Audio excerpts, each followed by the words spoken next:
Dios te bendiga.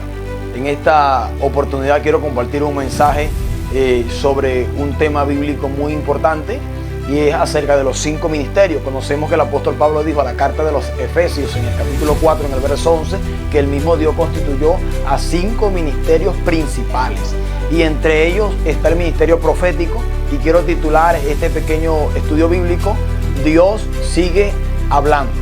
Es uno de los temas más importantes, porque muchos han dicho que el ministerio profético ya cesó, que los profetas fueron hasta Juan y que ya no hay ministerios proféticos ni hay profetas. Bueno, te traigo una noticia muy importante: Dios sí sigue hablándole a su pueblo. En primer lugar, veamos qué significa la palabra profeta en la lengua bíblica. La palabra profeta viene del hebreo naví, que significa un portavoz o un mensajero enviado.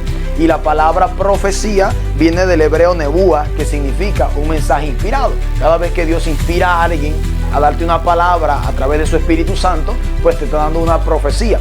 Y un profeta es un ministro ungido y elegido por Dios. Cuando hablo de ungido, hablo que ha sido seleccionado por el Dios de la eternidad para cumplir un rol en la tierra, y lleva como responsabilidad hablar el mensaje de Dios en la tierra. De acuerdo a los estudios que he llegado a concluir, un profeta es la boca de Dios en la tierra y es el oído del hombre en el cielo. Oír lo que Dios dice y comunicarlo acá en la tierra. Hay 3 formas de Dios darnos un mensaje profético. En primer lugar, Dios tiene al ministro profeta, según el libro de Efesios capítulo 4 versículo 11, que es un hombre que ha sido seleccionado por Dios, o una mujer, para cumplir un rol. Vemos que la Biblia está llena de grandes hombres que fueron profetas, no solamente porque predicen el futuro. Un profeta no solamente está vinculado con el futuro. Un profeta es una persona que advierte a su pueblo acerca de un desenfreno. Por eso Salomón dijo que sin visión profética el pueblo se desenfrena. Juan el Bautista fue enviado por Dios para arreglar el camino antes de la venida de Jesús. Así que vengo a decirte en esta hora que Dios puede estar tomando a mucha gente en este tiempo para corregir, para redarguir y para instruir a su pueblo, porque estamos cerca de la venida de Cristo. Hay otra forma de Dios hablar en términos proféticos, y encontramos el don profético. La Biblia dice en el libro de Primera de Corintios capítulo 12, desde el versículo 9 y 10 en adelante, dice que el mismo Espíritu constituyó a unos que hacen milagros, a unos que hablan en lengua, a unos que interpretan lengua, y a unos que tienen el don de profecía. ¿Qué es el don de profecía? En primer lugar, vamos a decir que es un don. Un don es un regalo que viene de lo alto. Un don es una dádiva. La Biblia dice en Santiago 1:27 que toda dádiva y todo don perfecto desciende de lo alto, del Padre de las luces, en el cual no hay mudanza ni sombra de variación. ¿Qué es el don profético? Es el designio por voluntad del Espíritu Santo de depositar en alguien esta manifestación que les dada de acuerdo a la medida de la fe. Entonces tenemos que Dios nos habla a través de un profeta como oficio, nos habla a través de alguien que trabaja, que se manifiesta en el don de profecía, y encontramos la operación profética o la operación de profecía. Me detengo acá. El apóstol Pablo dijo en el libro de Primera de Tesalonicenses capítulo 5, en el versículo 20, dijo: no menosprecien las profecías. ¿Por qué el apóstol Pablo dijo? En primer lugar, es importante que entendamos esto. El apóstol Pablo, en su primer viaje misionero, llegó a Tesalónica. En Tesalónica hubo un gran alboroto, él va preso, y estando preso, pues Dios hizo un milagro extraordinario. Pero lo que me llama la atención, que la primera iglesia, o una de las primeras iglesias que fundó el apóstol Pablo, fue la iglesia de Tesalónica. Ellos crecieron en medio de una turbulencia, donde la gente estaba asustada, amedrentada, y donde la gente quería renunciar. Y se levantaron 2 corrientes doctrinales de ese momento, donde la gente decía que Cristo no iba a regresar, y donde la gente decía que no tenían que guardar la santidad. Había otra corriente doctrinal de ese momento que advertía al pueblo a guardar la santidad. Y entonces se levantó una multitud de personas a dar mensajes, a dar palabras, y la gente estaba atónita, perpleja, y le fueron a decir al apóstol Pablo de que la iglesia se estaba desvinculando de la verdadera conexión del Espíritu Santo. Entonces el apóstol Pablo le dice: no menosprecien las profecías. ¿Qué es la operación profética o el servicio profético? Es cuando Dios decide tomar a un niño, a un anciano, a una mujer, a un hombre. Incluso Dios puede tomar, escuche esto que es muy importante que usted sepa, a cualquier persona para darte una palabra de profecía.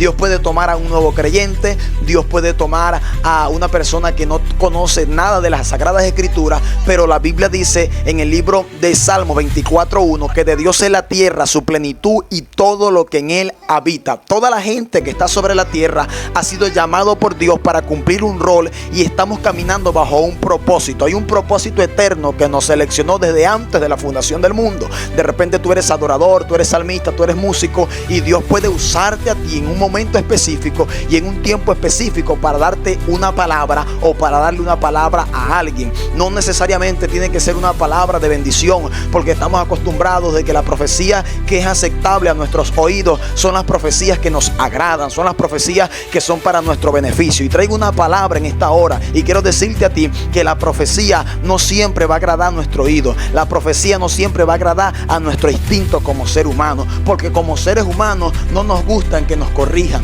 no nos gusta que nos digan la verdad. Pero la Biblia dice en el libro de Proverbios que es mejor una verdad manifiesta que un amor oculto. La Biblia dice en el libro de Proverbios que el hombre que corrige hallará gracia ante los ojos de Dios. La Biblia dice en Proverbios 1, el proverbista en el capítulo 1 dijo: el que me oyere habitará confiadamente y vivirá tranquilo sin temor del mal. Traigo noticia, Dios sigue hablando a su pueblo y Dios puede tomar a cualquier ser humano, a cualquier persona que se humille delante de él y lo puede usar como un instrumento de bendición para cambiar vidas. El único ministerio que se mete en la vida de alguien y le transforma el destino se llama el ministerio profético, el don profético o la operación profética. Si Dios te dio una palabra, es necesario de que tú te humilles. La Biblia dice en el libro de 1 de Samuel capítulo 15 en el versículo 28, Dios le dijo una palabra dura a un hombre llamado Saúl y dice que Saúl le tomó el manto al profeta y lo rompió. Y me llama la atención porque la Biblia dice que Samuel le dio una palabra fuerte.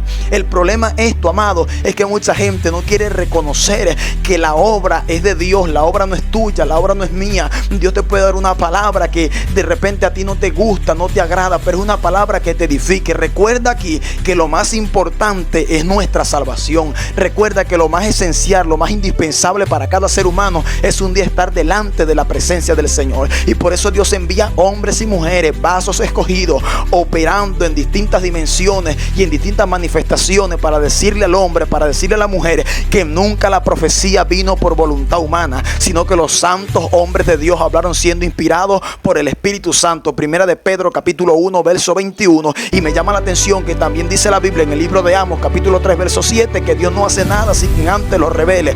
Dios es un Dios que revela. Por eso dice Jeremías 33 que clama, Dios le va a revelar. Dice la Escritura en el libro de Hebreos 4:12 que la palabra de Dios es más cortante que toda espada de dos filos. Hay una palabra que penetra y es la palabra de Dios. Y hoy quiero advertirte, Cristo está que viene, Cristo está a la puerta, mi estimado oyente, mi estimado amigo. Y quiero con estas palabras recordarte que de un momento a otro aparecerá el Señor en la nube del aire en busca de su pueblo. Y hoy Dios está demandando más santidad, está demandando más consagración, está demandando que el hombre entre en una conexión con Dios, está demandando de que el hombre que está deshidratado espiritualmente beba de la fuente eterna. Hay gente deshidratada espiritualmente, me ministra el Señor. Hay gente que está desmayada, que necesita ayuda. Y vengo a decirte en esta hora que la Biblia dice, mi estimado amigo, mi estimado oyente, que todo aquel que busca a Dios va a encontrar. Lamentablemente que mucha gente está buscando a Dios donde no lo tiene que buscar, está llamando a Dios donde no lo tiene que llamar. La gente se ha olvidado de la oración, la gente se ha olvidado de la santidad, la gente se ha olvidado de la integridad y le estamos haciendo caso a todo el mundo, pero no le estamos haciendo caso a Dios, porque a veces las palabras son duras. La Biblia dice en el libro de Ezequiel, le da una palabra a Ezequiel y Ezequiel dijo: yo no voy a hablar porque la palabra es dura. Vengo a decirte que esa palabra dura es la palabra que le cambia la vida a la gente. Esa palabra dura es la palabra que le transforma el destino a la gente, y hay un destino eterno y es tu salvación. Por eso Dios me dice que te diga en este preciso momento que corrija lo que tú sabes que a Dios no le agrada, que cambie lo que tú sabes que a Dios no le agrada. Él viene pronto y tiene un plan para tu vida. Hay un propósito tan grande para ti que tú no lo conoces, pero lamentablemente cuando nos desconectamos del Espíritu nos alejamos del diseño que Dios tiene para cada uno de nosotros. Que Dios te bendiga. Te invito a llegar, si llegaste hasta el final, quiero decirte que Dios te ama, que Dios te bendice. Compártelo. Somos Mesil, reconciliando al mundo con Dios.